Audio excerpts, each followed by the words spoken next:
ويثبت أقدامكم. بسم الله الرحمن الرحيم. السلام عليكم ورحمة الله وبركاته.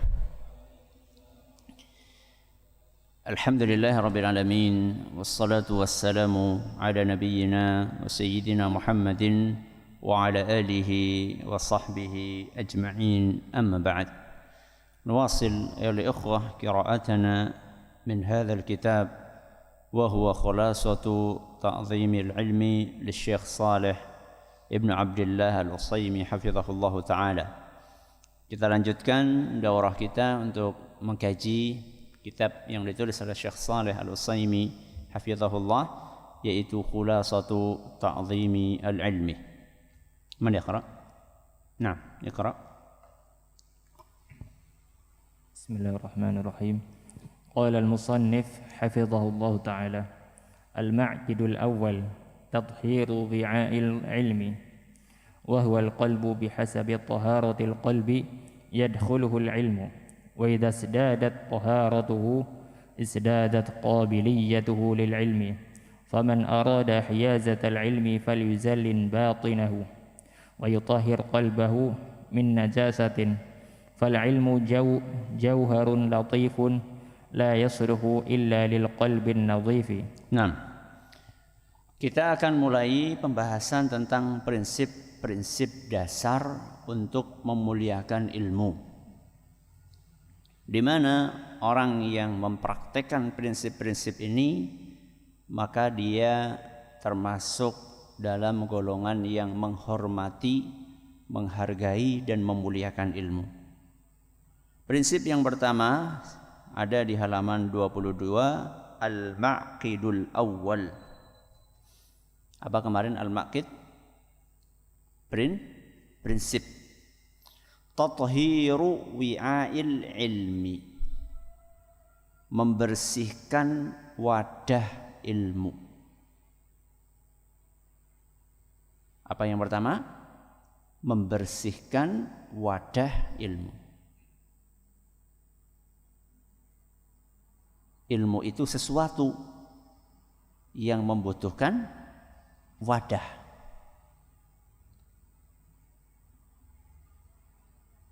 Dan ilmu adalah sesuatu yang sangat berharga. Sehingga sesuatu yang sangat berharga ini pantasnya, layaknya juga ditempatkan dan disimpan di wadah yang berharga.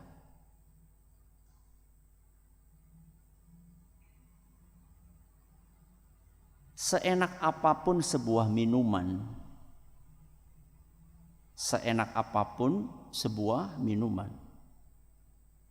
kalau minuman itu dituangkan di gelas plastik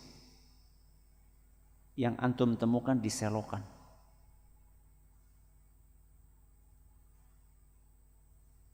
penuh dengan kotoran, dengan tanah, kuman, bakteri,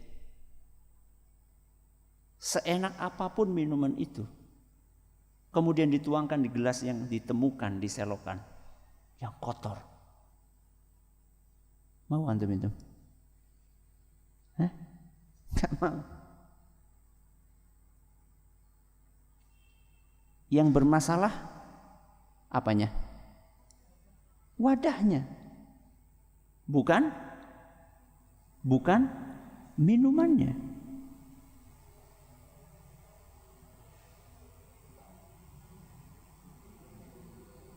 Al-Quran adalah ilmu. Hadis Nabi SAW adalah ilmu.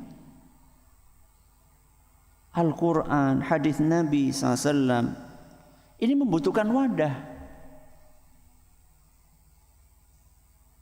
Al-Quran adalah ilmu yang sangat mulia. Hadis Nabi SAW ilmu yang sangat mulia. Hal-hal yang mulia ini pantasnya diletakkan di wadah yang mulia. Jadi kalau misalnya ada orang hafal Quran,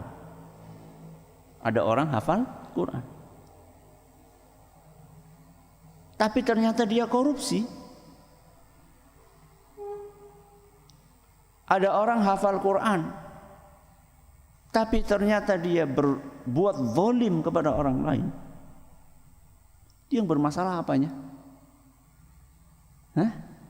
Wadahnya, bukan Al-Qur'annya. Sesuatu yang istimewa ketika dia diletakkan di dalam sebuah wadah yang tidak pantas, maka sesuatu yang istimewa ini bisa terkontaminasi. Seperti minuman yang enak tadi, ketika ditaruh di wadah yang kotor, maka dia akan terkontaminasi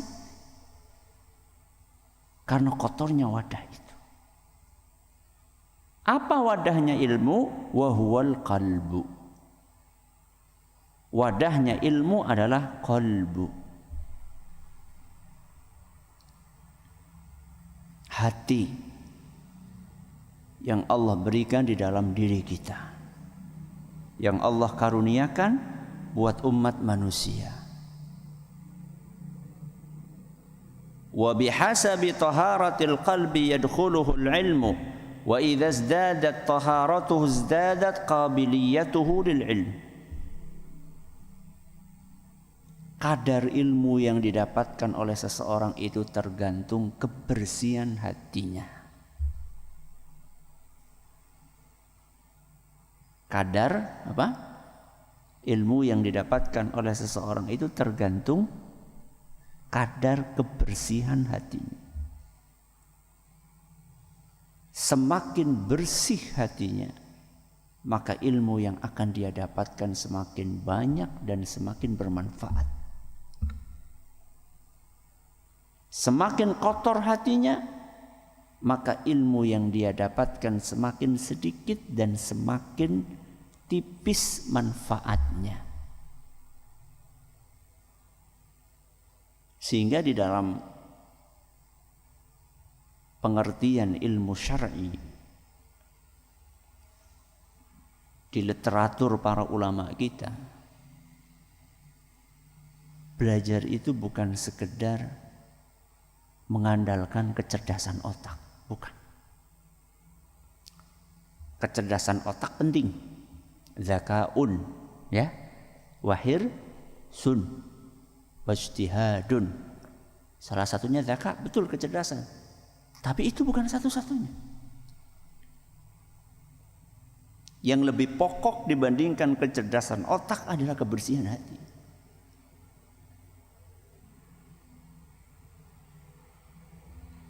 Makanya para ulama, para sahabat Nabi sallallahu alaihi wasallam, Abu Bakar, Umar, Utsman,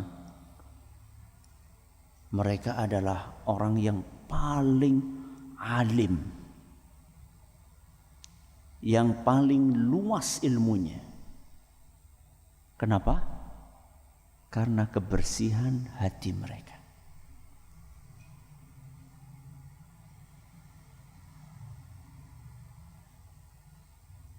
Ada nggak orang kafir yang cerdas?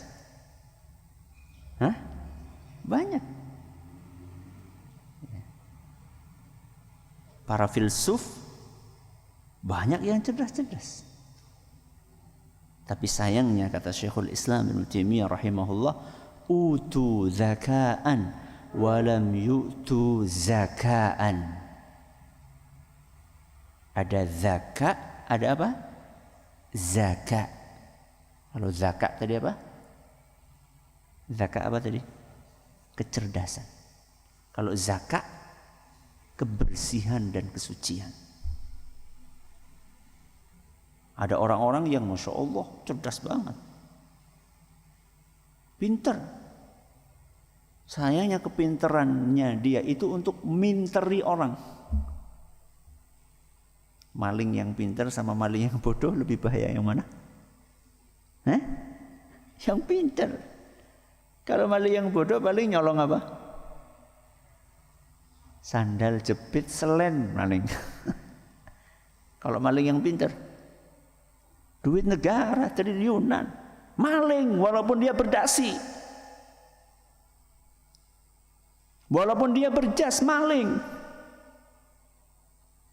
efek rusak yang ditimbulkan oleh orang-orang itu yang bertitel-titel itu lebih parah dibandingkan maling ayam. Ya. Punya kecerdasan tapi tidak punya kesucian. Ya. Kemudian faman arada hiyazatal ilmi falyuzayyin batinahu wa yutahhir qalbahu min najasah. Barang siapa yang ingin mendapatkan ilmu, hendaklah dia menghiasi batinnya, membersihkan hatinya dari kotoran. Fal ilmu jauharun latifun la yasluhu illa lil qalbin nadhif. Ilmu itu adalah mutiara yang sangat berharga, permata yang sangat indah, sehingga tidak layak untuk ditempatkan, untuk disimpan kecuali di dalam hati yang bersih. Bersihnya hati itu seperti apa? Hati dianggap bersih itu manakala memenuhi kriteria apa? Ini akan dijelaskan. Nah, wa taharatul qalbi tarji'u ila aslaini 'azimaini ahaduhuma taharatuhu min najasati syubuhati wal akharu taharatuhu min najasati syahawati wa idza kunta tastahyi min nadhari makhluqin mithlika ila wasakhi thawbika fastahi min nadharillahi ila qalbika wa fihi ihnan wa balaya wa dhunubun wa khotaya. Nah, bagaimana cara membersihkan hati? Bagaimana kita tahu hati kita bersih? Bersih dari apa? Wa taharatul qalbi tarji'u ila aslaini 'azimain. Membersihkan hati itu diukur dengan dua hal pokok. Hati dianggap bersih manakala terpenuhi dua hal pokok. Ahaduhuma taharatuhu min najasati syubuhat. Yang pertama adalah bersihnya hati dari kotoran apa?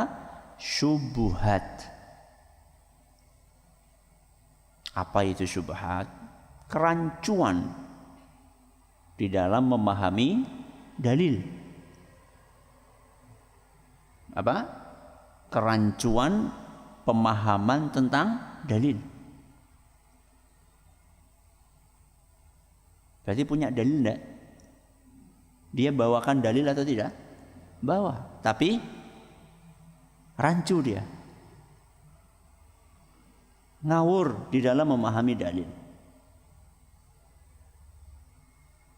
Ini kotoran yang harus kita bersihkan, syubhat. Dan biasanya syubhat ini akan memproduksi apa? Apa produknya syubhat? Bid'ah. Apa produknya? Bid'ah. Maka orang yang ingin mendapatkan ilmu, bersihkan dirinya dari bid'ah.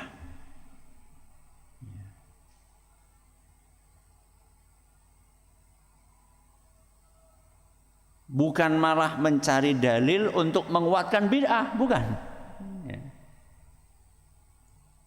Sehingga jangan terkagum-kagum ya dengan orang-orang yang kalau ngomong indah banget tapi banyak bid'ahnya.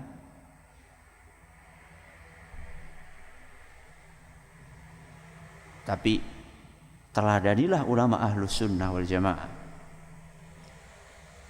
Manusia-manusia yang berupaya konsisten untuk meneladani sunnah Nabi SAW. Tidak melampaui apa yang dicontohkan oleh Rasulullah SAW.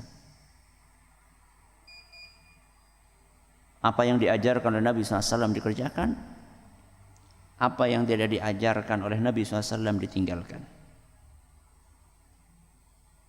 terlampau banyak sunnah Nabi SAW yang belum kita amalkan. Kenapa kita sibuk mengamalkan bid'ah?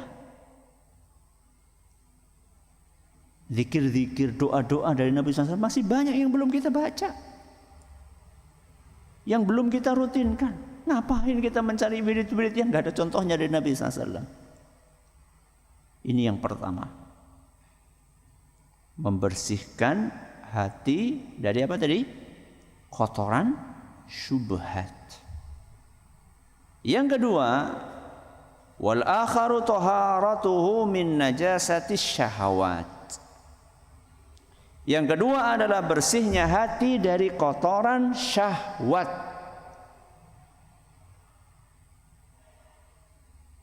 Apa? Syahwat. Apa itu syahwat? Nafsu yang mendorong untuk berbuat keburukan. Nafsu yang mendorong untuk berbuat keburukan.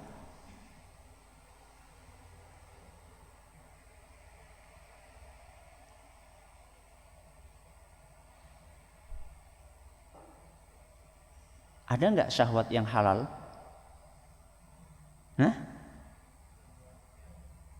Ada.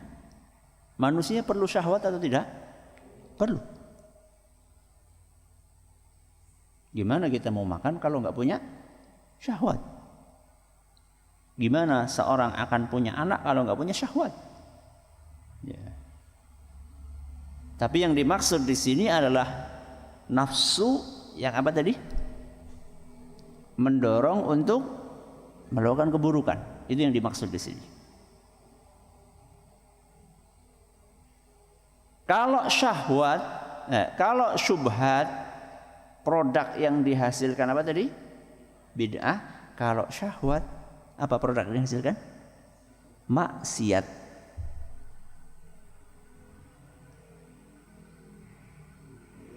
Itu turunannya kayak gitu. Syubhat menurunkan apa tadi? Bid'ah.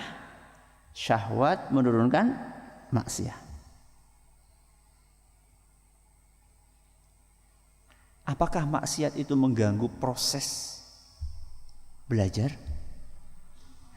Sangat mengganggu. Masih ingat kan? Imam Syafi'i mengeluh kepada siapa? Gurunya Imam Waqi'.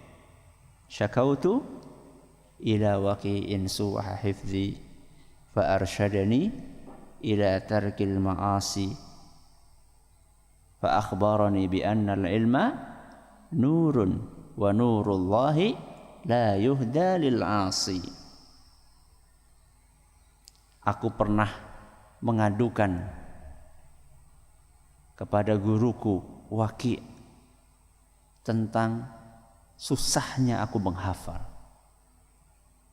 Fa arsyadani ila tarkil ma'asi. Ternyata nasihatnya beliau apa? Tinggalkan maksiat. Fa innal ilma nurun. Ilmu itu cahaya. Wa nurullahi la yuhda lil 'asi. Cahaya Allah tidak diberikan kepada ahli maksiat. Ngefek. Maksiat itu ngefek banget kepada ilmu. Sehingga salah satu tips yang mesti kita ikuti ketika kita merasa susah menghafal atau hafalan sudah didapatkan cepat lupa, tinggalkan maksiat. Bertaubat kepada Allah Subhanahu wa taala. Maksiat HP paling banyak di zaman ini. Tidak bisa mengekang diri kita ketika sudah pegang HP untuk membuka hal-hal yang tidak layak untuk dibuka.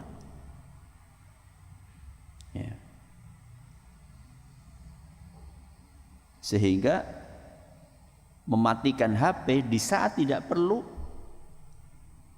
itu solusi yang sangat manjur.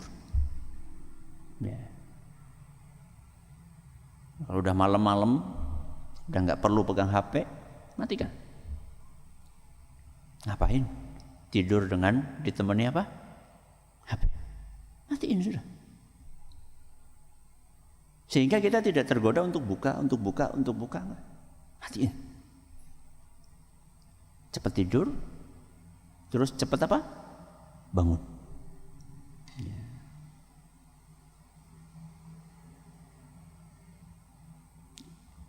Wa idza kunta tastahyi min nadhari makhluqin mithlika ila wasakhi thawbik. Kalau engkau merasa malu dilihat oleh temanmu bajumu kotor, fastahyi min nadharillahi ila qalbik wa fihi ihanun wa balaya wa dhunubun wa khataya. Kalau kamu malu dilihat oleh temanmu pakai baju yang kotor, maka malulah kepada Allah. Ketika engkau dilihat oleh Allah, hatimu kotor, penuh dengan dosa dan maksiat. Lebih pantas malu kepada Allah atau kepada manusia? Kepada manusia atau kepada Allah? Kepada Allah. Ya. Biasanya kita malu sama seseorang itu karena kemuliaannya. Antum mau ketemu sama bupati misalnya, kemudian bajunya kotor, malu. Kenapa? Karena mau ketemu bupati mulia gitu ya. Apa ada yang lebih mulia dibandingkan Allah Subhanahu wa ta'ala? Zat yang paling mulia. Kenapa kita nyaman-nyaman aja dengan kondisi hati kita yang kotor dipenuhi dengan dosa-dosa? Kenapa kita tidak gelisah? Kenapa kita enjoy aja dengan kondisi kita yang kotor, dengan bid'ah, dengan maksiat, dengan dosa? Kenapa? Ya.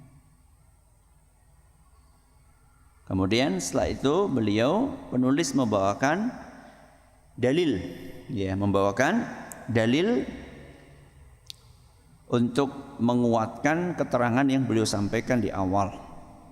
6. ففي الصحيح مسلم عن أبي هريرة رضي الله عنه أن النبي صلى الله عليه وسلم قال إن الله لا ينظر إلى صوركم وأموالكم ولكن ينظر إلى قلوبكم وأعمالكم من طهر قلبه فيه العلم حلا ومن لم يرفع منه نجاسته ودعه العلم وارتهل. قال سهل بن عبد الله رحمه الله حرام على قلب أن يدخله النور وفيه شيء مما يكره الله عز وجل. 6. Apa dalilnya? ففي صحيح مسلم عن أبي هريرة رضي الله عنه أن النبي صلى الله عليه وسلم قال. Dalilnya hadis riwayat Muslim, di mana Nabi sallallahu alaihi wasallam bersabda, "Innallaha la yanzuru ila suwarikum wa amwalikum."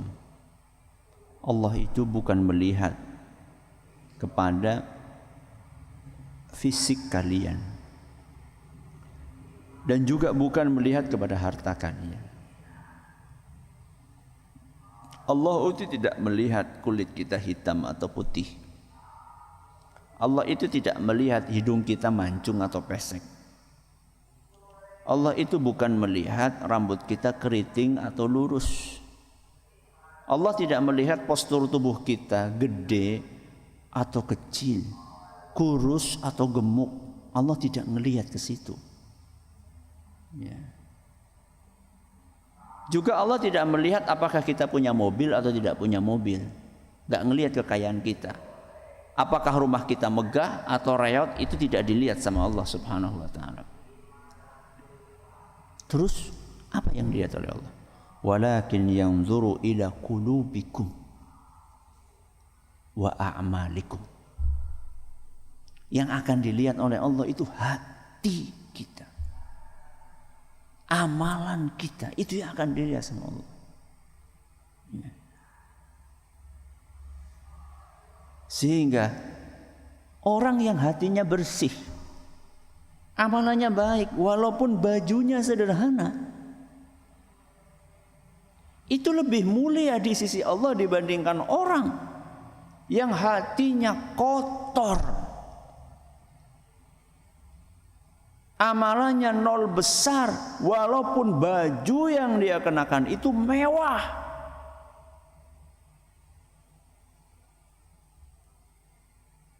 Orang yang rajin ke masjid, walaupun kendaraannya itu sepeda ontel, itu lebih mulia di sisi Allah Subhanahu wa ta'ala dibandingkan orang yang menggunakan mobil mewah tapi nggak pernah ke masjid.